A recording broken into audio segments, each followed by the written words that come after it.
Оу, сәлем. ұбт-ға дайынсың ба? Егер дайын болсаң, сен өте үлкен молодецсің. Себебі осы выпуста айтылатын барлық цифрларды сен дұрысынан өз орнымен пайдалана алдың деген сөз. Ал егер әлі де дайын емес болсаң, сен үшін нашар жаңалығым бар. Биыл грант саны оқушылар санынан 3 есе аз. Бір орынға 3 оқушыдан келеді. Сол себепті саған қалған айда ойларман болып оқу керек, басқа амал жоқ. Ал егер 10-шы сынып болсаң, примерно шілдеде бастайым деп жатсың да, дайындық немесе қыркүйекте бастайым деп жатсың. Уақытың көп деп ойлап жатсың. Мен саған уақытыңның қаншалықты аз екендігін көрсететін болам осы выпуста. Сол себепті соңына дейін көріңдер. Соңында өздерің анализ жасайсыңдар. Кеттік. Қазір сіз білесіз, бір жыл ішінде қаншалықты өзгеруге болады, оқу жылыңыз қаншалықты қысқа, тәулігіне дайындыққа қанша сағат керек, информатиканы меңгеруге қанша уақыт керек, қандай модульдерден қанша балл береді, курссыз 50-ден 50 алуға болады ма? ұбт пәндеріне қанша сағатыңыз бар, және де 13 тәулікте информатиканы қалай меңгеріп шығамыз? 11-ші сыныпқа ауысқан кезде сізді келесі сұрақтар мазалайды. Бір жылдан кейін мен қай қалада боламын, қандай универде оқимын, қандай мамандыққа түсемін, қай жерде жүремін деген. Осында сұрақтар сізді мазалап бастаса, менің сізге айтарым, мамандықты таңдаңыз. Сол мамандыққа арналған ұбт пәндерін қарап алыңыз, және де тек сол пәндерден балды көтеруге фокус қойыңыз. Және де ағылшынды ұмытпаңыз.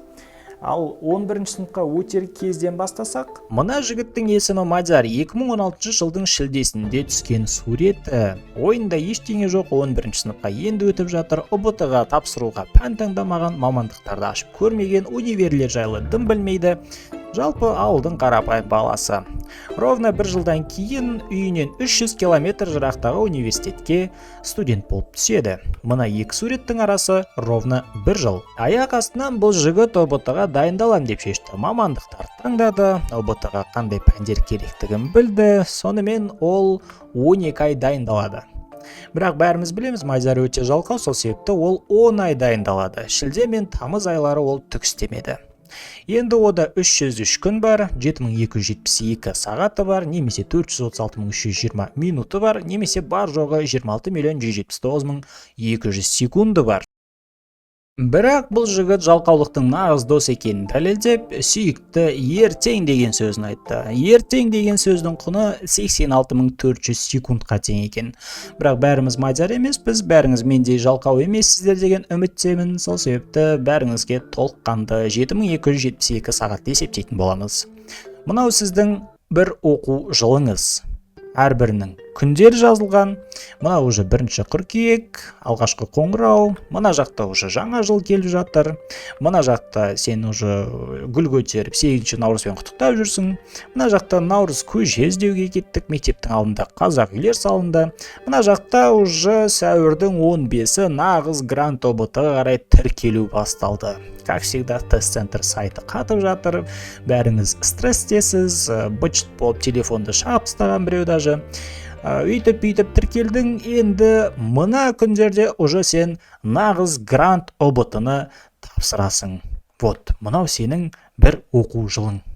Бұл өте аз, мынау тез бітіп қалады. 1-ші қыркүйек пен маусымның 30-ның аралығы өте жақын. Ал енді есіңізге алыңызшы, өткен апта қаншалықты тез өтіп кетті?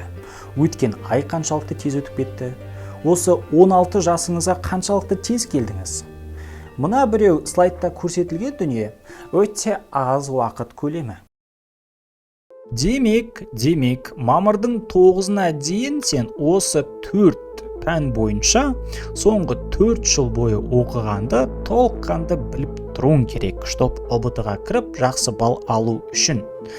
Вроде бір жыл бар секілдеді сенде, бірақ уже бір жыл емес, өте аз уақыт екенін көріп тұрсың.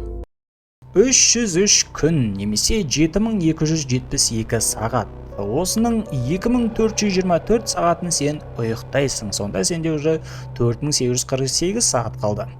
Ал мына уақыттарда сен киінесің, киім ауыстырасың, жолда боласың, тамақ ішесің, соның нәтижесінде 1212 сағатың минус болады да 3636 сағатың қалады. Ал мына уақытта сен мектепте боласың. 279 күн барасыз мектепке, и сенде 1395 сағатың тоже минус болып кетеді. Сенде тек қана таңдау пәндері ғана емес, басқа да пәндер бар. Сол себепті бекер отыруың бар, басқа достармен сөйлесуің бар. Жалпы осы 1395 сағат ОБТ пәндерінен бөлек кетеді. Шүбәңіз болмасын, күмәніңіз болмасын. Сонда сенде 2241 сағат қалды. Ал мына уақытта сен тупо ештеңе істемейсің.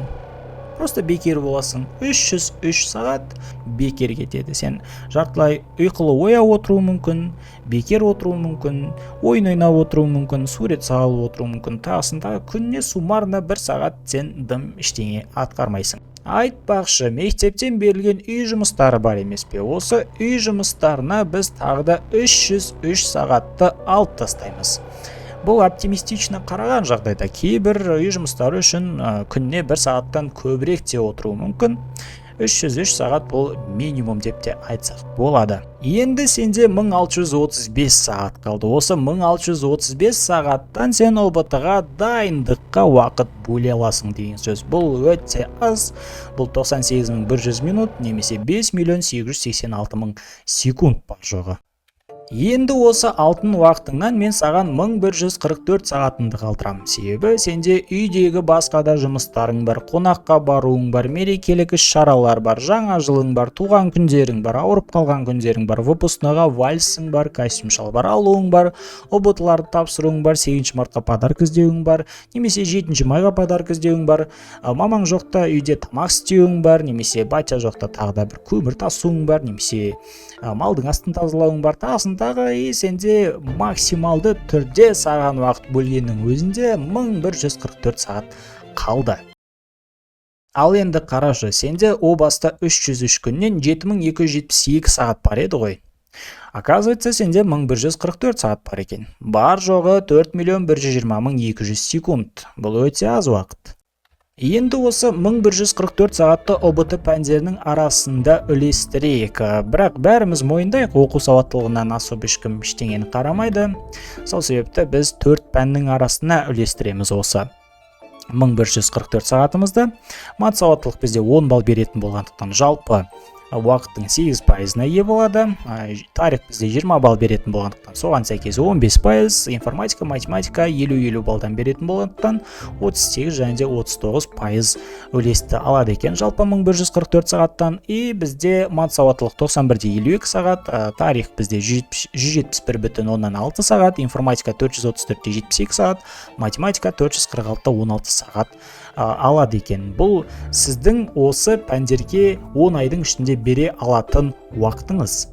Енді 446-та 16-ны 24-ке бөліп тастайтын болсақ, жуықтап алғанда бар жоғы 19 тәулік бөлінеді 10 айдың ішінде бұл пәнге. Ал біз енді реально қарайық. Информатикаға 434-72 сағат уақытыңыз бар. Суммарно 18 тәулік. Ал адам үшін пайдалы әрекет коэффициенті, қысқаша пәк дейміз, 70%. Сізде қаншалықты уақыт көп болса да энергия шектеулі. Даже если бір күні сізге берілген 100% уақыттың толыққанды 100%-ын қолдансаңыз да, сіз одан не істейсіз? Энергияңыз сарқылады, қатты шаршайсыз. Ұйықтаған кезде энергияңызды қайттан толтырғыңыз келеді, бірақ ана уақыттың ішінде ұйқыңыз қанбай қалуы мүмкін. Қалған жетіспей қалған шаршаңқылықты сіз осы дайындыққа арналған уақыттың какой-то бір бөлігінде ұйықтау арқылы немесе бекер отыру арқылы сіз қайтадан пайдалы әрекет коэффициентін 70%-ға қарай алып келесіз.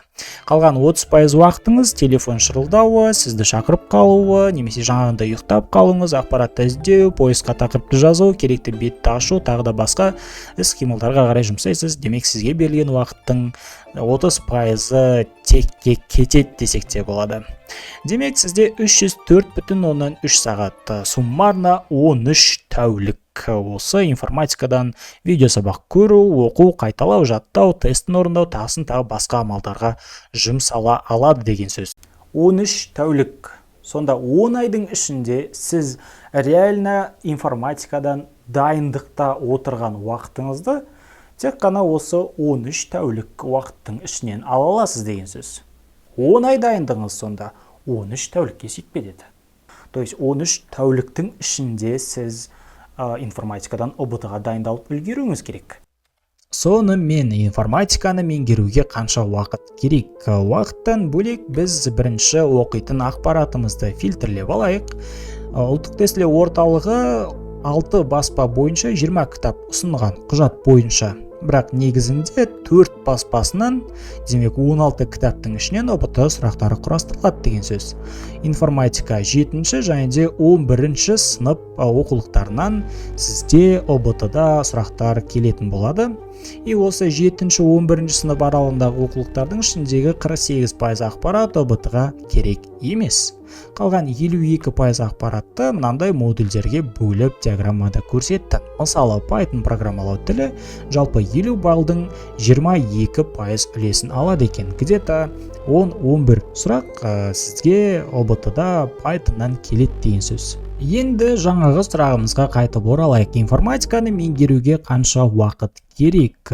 Келесі форматтарды қарастырамыз. Бірінші курссыз, келесі слайдта курспен. Курссыз сізге оқу керек болады. Тақырыптар саны 110 штук. Ақпаратты іздеуге сізге 18-де 3 сағат кетеді. Ақпаратты қабылдау және де конспектті жазу, ол 4 баспаның оқулықтары бойынша қарайсыз, интернеттен қарайсыз, ютубтан қарайсыз, 64-те 16 сағат кететкен оған. Конспектіңізге 45-те 83 сағат кетеді, суммасы 109-да 99 сағат, жалпы 110 сағат кетеді. Тапсырманы орындау, ол бізде бірнеше этаптан тұрады. Тапсырмаларды іздеуіңіз керек, табуыңыз керек, оның жауабын іздеуіңіз керек. Ол жауабы дұрыс па, дұрыс емес па, оны также білмейсіз, сізге оны мұғалімнен сұрау керек болады тағысындағы, сізге 165 сағат кетеді бұған. Суммасы 293-те 29 сағат екен курссыз дайындалудың. Ал информатикадан жалпы бар уақыт сізде 304-те 3 сағат. Жалпы курссызда сіз толыққанды информатикадан толыққанды дайындалып шыға аласыз. Бірақ сізге берілген уақытты толық оған құртасыз. Ал егер курспен дайындалатын болсаңыз, тақырыптар саны 110, также ақпаратты іздеуге жалпы 10 айда сізде 1-де 83 сағат қана кетеді. Себебі курста бәрі бар, бәрі рет-ретмен орналасқан. Сізге жалпы просто видеоны ашу, пуск паузаны басу, сол минуттарды ғана санады мына жерде. Ақпаратты қабылдау конспектіге курс видео сабағын көру 45-те 8 сағат уақытын алады. Конспекті 27-те 5 сағатқа суммасы 73-те 3 сағат сізде курс видео сабағын көру және де оны түсіну, конспект жасауға кетеді екен. Тапсырмаларды орындау курспен сізде тапсырмаларды іздеуге уақыт бөлмей, себебі тапсырмалар платформада 36-67 сағат алады. 10 айдың ішінде тапсырмалардың бәрін орындау, тапсырмалардың талдауын қарау платформада ол 55 сағат уақыт алады екен. Суммасы 91-де 67 сағат. Сонда сіз курссыз 293-те 29 сағат дайындалсыз, курспен 166-та 8 сағат құртады екенсіз. Енді айырмасы курссыз 126-да 49 сағатқа көп уақыт құртасыз, бірақ курссызды дайындала аласыз. Информатика пәнінен ұбт-ға жалпы бар уақыт сізде 304-те 3 сағат, 293-те 29 сағат курссыз дайындық.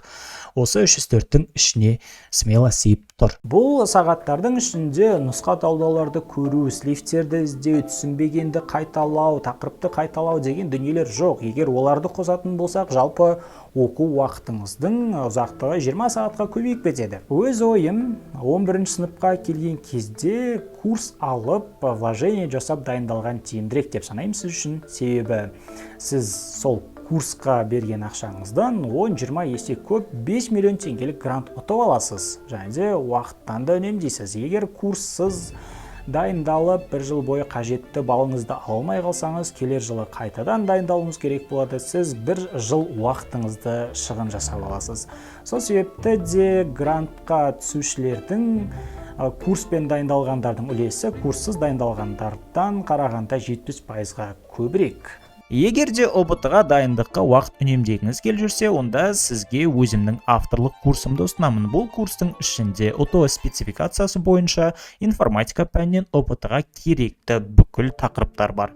Тестлерде, есептерде, тест талдауларда, есеп талдауларда бәрі осы курстың ішінде. Жалпы 110 видео сабақтың бәрін осы жерден таба аласыз. Қосымша, сізге курсқа бонус ретінде 16 пробный және де 23 нұсқа талдау жүреді. Мұндағы әрбір нұсқаны ашып тапсыра аласыз. Егер де нұсқа тапсыру барысында кейбір сұрақтарды түсінбей немесе шығара алмай жатсаңыз, келесі бетте осы нұсқаның талдау видеосы тұрады. Дәл қазір мына WhatsApp номерге календарь сөзін жазып 12% жеңілдік ал.